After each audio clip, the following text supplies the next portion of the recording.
A Kind of Longing by Philip Mincher. Read by Paul Haley. Riding a motorbike is a great way to travel. Who cares if the bike is an old Norton or a shiny new Suzuki? It's the speed, the noise of the wind in your ears, the engine roaring under you, burning up the miles. Bikers are free, alone. They go where they want. Free, alone. Sometimes lonely. And danger waits at every bend in the road. But for Roy, riding home to Auckland as night falls, it's still a great feeling.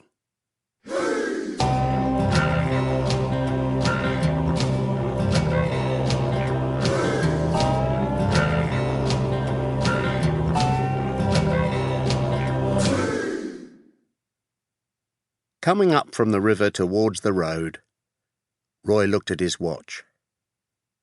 It was 4:30. It was cooler now. He could do an hour or two of the journey before dark.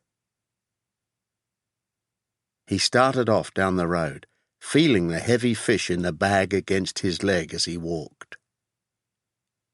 He played the fish again in his mind, feeling it pull on the line, fighting him all the way. He walked happily through the afternoon stillness. A car was parked off the road by the bridge, with 3 men standing beside it. They watched him coming. They stood drinking from metal cups, looking pleased with themselves, pleased with the wild boar they had shot. It was tied to the roof of their old American car. They looked at Roy and his fish as he came by. "Good fishing, then?" one of them said. "Sure," Roy said. "It looks like everybody's got what they came for." He stepped into the long grass, found his old Norton, and pushed it up to the road. He felt the men watching him. "Have a beer," one of them offered. "Well, thanks," Roy said. He took a cup from one of the bags on his bike and went over to the car. "That's a nice fish," the man said, filling his cup with beer. "Not bad," Roy said. "He nearly took the fly last night, and I went back to get him today." He drank his beer. "He must have a poor memory then," the man said. "He just loves black gnats," Roy said, touching the fishing fly pinned to his shirt. They all looked. You could tell that they were not fishermen. Roy looked at the dead boar with its long, dangerous teeth. "Big one," he said, and finished the beer. The guy offered the bottle. "No thanks. I've got to get going." He walked back to the bike and went on packing. The men stood around with their beer watching him. Roy picked up the fish and held it up to show them how big it was, and they smiled. He packed it away in one of the bags. He sat down on the grass and pulled on his boots, thinking that it hadn't been a bad weekend. He felt the men watching him. They were friendly, but there was something about it, a kind of feeling he wasn't sure about. He put on his crash helmet and his gloves. Then he started the bike and waved goodbye. The men smiled, and one of them lifted his beer for good luck. I'm on my own, Roy thought. That's what it is. They're three friends out together in the afternoon, and I'm on my own, with 200 miles to go. It's a small thing, but that's what it is, all right. He turned away and rode the Norton down the road. The road stayed near the river for the next 8 or 10 miles. Sometimes the rocky walls of the valley hid the river, and sometimes you could see it far below you. In places, road and river went side by side, and you could see the wet rocks shining in the late afternoon sun, and the deep black water at the bends. It was always good to be close to a river, Roy thought. Next time he would fish downriver from the bridge. The road turned away from the river at last and joined the highway. Roy let the bike go faster. He felt the old feeling coming as the miles went by. All the things that hurt disappeared, all the things that didn't matter. He didn't need to think. Not about being alone, not about anything. He did 65 miles in the first hour. He felt calm and easy. Sometimes it worried him, riding fast, but this afternoon was fine. When it was dark, he would slow down. He rode on past the rich farmland. He thought about the farmers, finishing work, perhaps having their tea. That made him feel a little hungry. Maybe about halfway he would stop for a cup of coffee and something to eat. He came round a bend and saw a car just disappearing round the next bend. He slowed down a little, waiting for a place to pass it. It was a big, old car, and as he came up behind it, the driver speeded up and went fast into the next bend. Roy stayed behind him, waiting for a straight piece of road. Maybe the guy just didn't like bikes. The place came at last. Half a mile of straight, empty road, going up a small hill. He checked his mirror and passed the car. He went up the hill, leaving the car behind, and he was alone again on a straight road. And then the world exploded underneath him. It came with a sudden crash, like a shot from a gun behind him. A moment later, he realized what it was. He was riding a flying machine on a back tire in pieces, fighting wildly to stay on and to slow the Norton down from 65 to 0. The big bike flew from one side of the road to the other, but as it went up the hill, it began to go slower. Then a car was coming, and he was off the road. And at last, the bike ran hard against a bank and stopped. Roy turned off the engine and sat back. Then the car he had passed came up and stopped beside him. An unpleasant face stared at him from the front passenger seat. "Bad luck." The voice sounded pleased. Somebody laughed. Then the old car roared away and disappeared over the hill. Roy got off the bike. He was shaking just a little. He decided not to think about the guys in the car for a while. He wanted to calm down first. He looked down the road, half a mile of it, straight with no ditch, and he felt how lucky he had been. A long straight road and no ditch, man. He turned and looked up the road. There was a house near the top of the hill. He half walked, half rode the bike to the farm gate. They would let him leave his bike there, surely. He stopped by the back door and turned off the engine. A big man in jeans, with only socks on his feet, came to the door. Roy felt the farmer looking at him, deciding about him, while he explained. "On your own?" "Yes." "Just a minute," the farmer said, and got his boots. They put the bike in one of the farm buildings, and Roy felt better about it. "Lucky it happened there," the farmer said.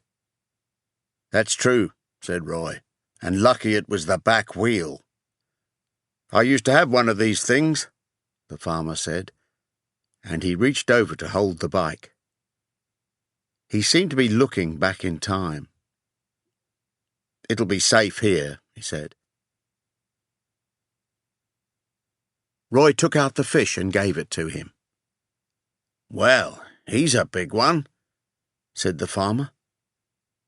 "We'll keep him for you." "No," Roy said. "Give him to the cook."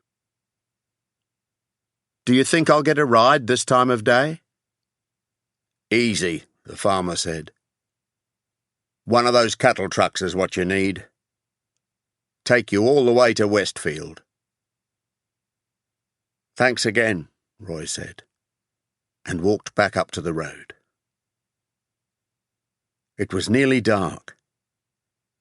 He took his gloves and put his crash helmet on. "Then people will see I'm not just out walking," he thought. That was what he thought at the beginning. The first 2 or 3 cars did not matter. But then he knew he had a long walk in front of him. Most people did not even slow down before they decided not to take him. He was halfway up the second long hill, and it was quite dark when he heard the first cattle truck. He waited as the big truck came closer. Then he saw the driver's face looking at him. And he remembered it when the truck had gone. It wasn't unfriendly, he thought. The guy just didn't care. He watched the truck go slowly up the hill. He started to walk again. He felt a kind of loneliness walking in the dark. It was the way the truck driver had looked at him. The guy just didn't care. Or maybe he didn't want a stranger with him all that way. Maybe he just didn't want to talk. More cars passed, but he didn't even try asking for a ride anymore. He walked on, not caring, knowing how alone in the world he was. He had walked perhaps another 5 miles when he heard his favourite sound. A bike came up fast behind him and went round the next corner. Roy heard it slow down, turn, and come back. The rider stopped and waited for Roy. It was a big, modern bike. Japanese, he guessed. The rider sat looking back at him, crash helmet shining. Roy was next to the bike before he realised that the rider was a girl.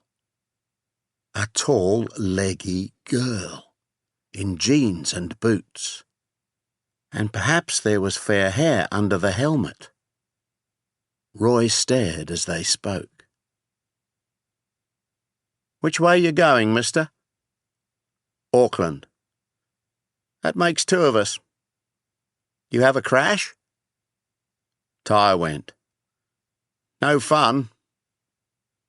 Roy felt her eyes watching him as she spoke. Well, she said. Talking about it won't get us home? Sure, said Roy. His ears were getting hot under his crash helmet. He climbed up behind her, and they were off.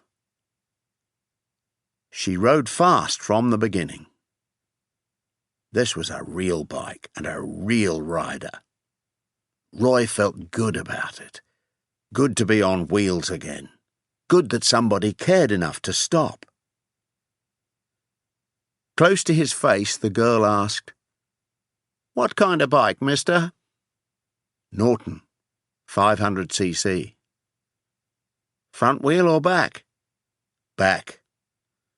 Not so bad, she said. Better back than front any day. Sure, Roy said.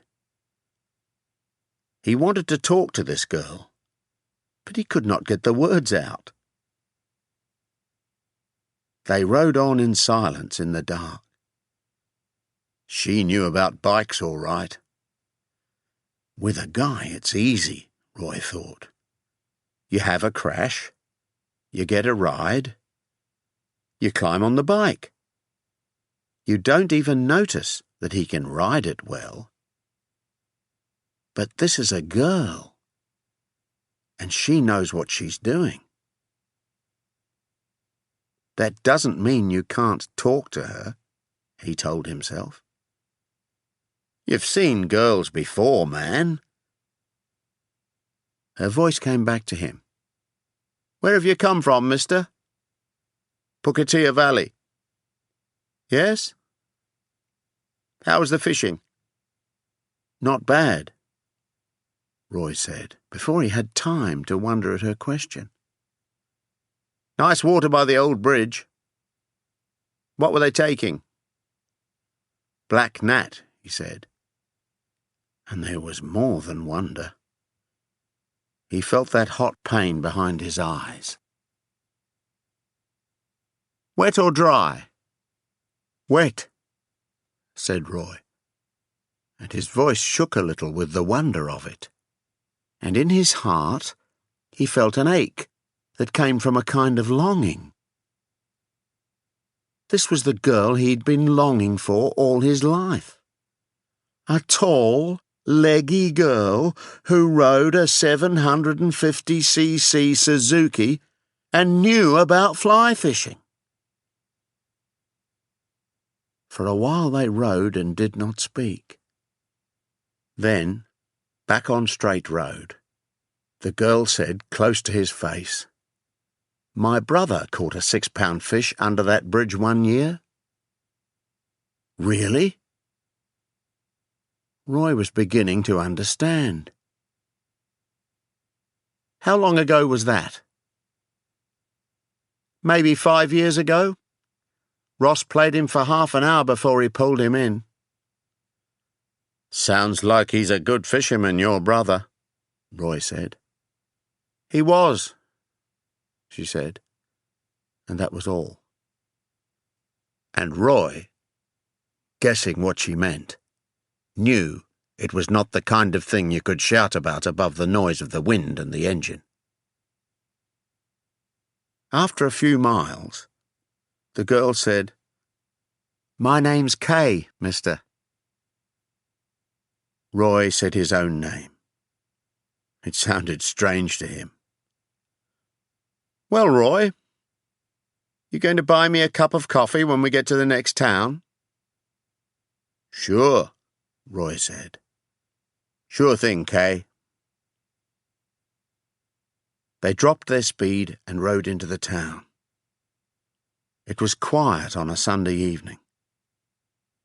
They found the place they wanted and got off the bike. Her hair was long and fair and blown about by the wind. In the coffee shop he saw her face for the first time, and he felt that kind of longing from way back. and he sat down beside her, knowing what it was. "How long were you walking back there?"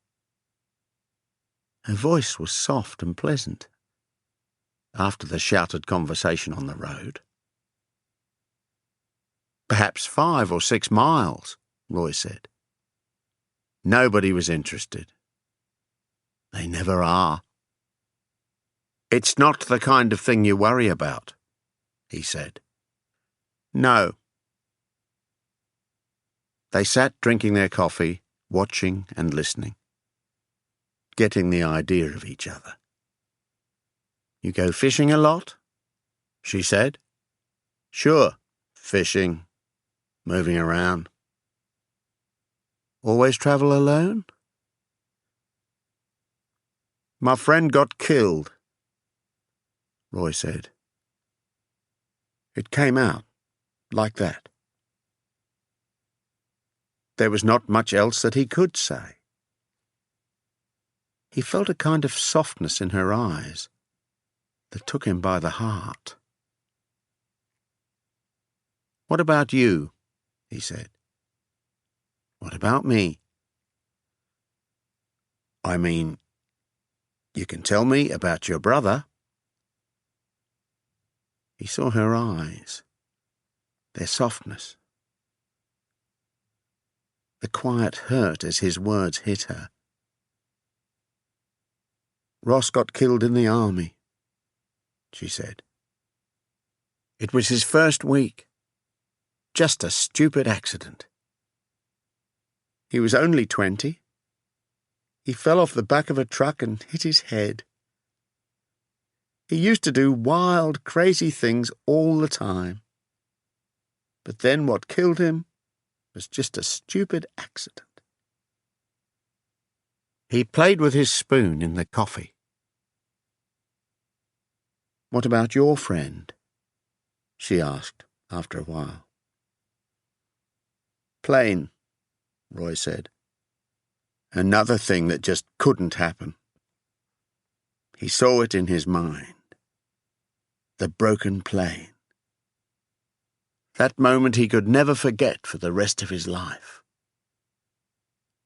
This was something they both knew, he and this girl. A death that you couldn't believe. And that feeling was always with you, everywhere. Like a voice that whispers in your ear. There will never be enough road anymore, enough water, enough air. But beyond the feelings of hurt, old and new, he knew that they were telling each other the truth about themselves, not hiding things. Was he choosing the right words? It didn't matter. Now he asked, "Where have you been today then, on your big bike?" "Tauranga." "Stay the weekend?" "Down this morning. It's only 260 miles there and back," she said. "My father's in a kind of hospital down there. I don't stay because one visit each time is all I can do." "I'm sorry," Roy said. It was all in her eyes. In his mind, Roy saw a strong man broken. The father who would never get old, never die. How could you believe it? Live with it? Maybe he taught them to fish, Roy thought. This girl and her brother, dead at 20 from his accident. Maybe he taught them all those good things, and they all had fun together. And then suddenly she looked around, and she was the only one left. Maybe that's why she rides the big bike. The time was starting to get heavy now. "What do you say we get on the road?" Kay said. "Sure." They went out, and Roy felt the heaviness going. It was all right if you knew when to get up and go. They put on their crash helmets, and the tall, leggy girl started her bike. Roy climbed on behind her, and they went away, laughing. They rode gently out of the sleepy town. Then they reached the highway, and the bike roared away into the night. Roy felt all right about riding on the back. Sometimes, if you weren't sure about the rider, you weren't happy when he went fast. But this girl was okay. They rode, not talking, enjoying the night ride on their big, fast machine. Roy thought about the things they were passing. The cattle in the fields, the night sounds of the farms. Lights appeared and cars sped past. And he thought about all the people going places. He felt Kay close to him, with her long, friendly shoulders and her fair hair flying back from under her helmet. He could go on and on.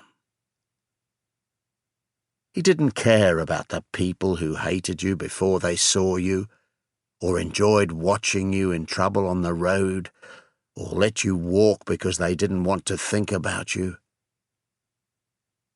He felt that none of it could touch him now, or ever, that all the hurt had gone, and the shock from the deaths of friends, and the bad feelings that came from people's unkind words. A notice warned of bends in the road, and Kay cut their speed, and they rode the big bike down into the first bend. Cars came up from down below, their lights showing the narrow road and the banks on each side. Most of the cars seemed to be in too much of a hurry, Roy thought. They reached the bottom of the narrow valley, where he knew the river ran close to the road. He thought about that clear mountain water among the trees. Then they started to climb. They rode up the hill and into the first bend. And death came down to meet them on the wrong side of the road. The lights of the car were right in front of them. They had nowhere to go, and not enough time to hate the guy who was killing them. Roy put his arms round Kay. He felt his face against her shoulder, their helmets close together. Then they were off the road and into the ditch as the car went past, moving too late to its own side of the road. They went on, fighting the ditch, crashing into the bank, and then they were over the bank and sailing, a moment's space before the hurt that was coming. They crashed down the bank, and Roy held tight to Kay, and they were off the bike and dying together. And the ground came up to knock the life out of his body, and he reached for Kay as he fell. Impossibly, he was still alive. But as he fell, crashed, broke, he didn't care. He only reached for Kay, longed for her. He came to rest. There was a taste of blood and a whisper of pain through the shock, and he felt cold water around him. He lay in the icy water of the ditch and knew he was still alive. Then he was moving along the ditch, on hands and knees, searching for Kay through the pain and shock. He pulled himself along the ditch until he found her. She was lying face down. He touched her and turned her over as gently as he could. Time had stopped. It was like a bad dream, made of all the deaths that had gone before. He said her name, and it came thick and strange through his painful lips. She looked at him, and he waited for an impossible moment. And then she began to cry as the shock hit her. And that was all the hope he needed. He took off her helmet and gently pushed her hair back, and somewhere above them he heard voices and a crashing sound as help came. The pain in his legs began to come alive. He put his arm around Kay, loving the life that returned as she cried, life and pain coming together. And that was all the hope he needed. He guessed it must be all the hope in the world. Because for all the time that it lasted, they would have it together.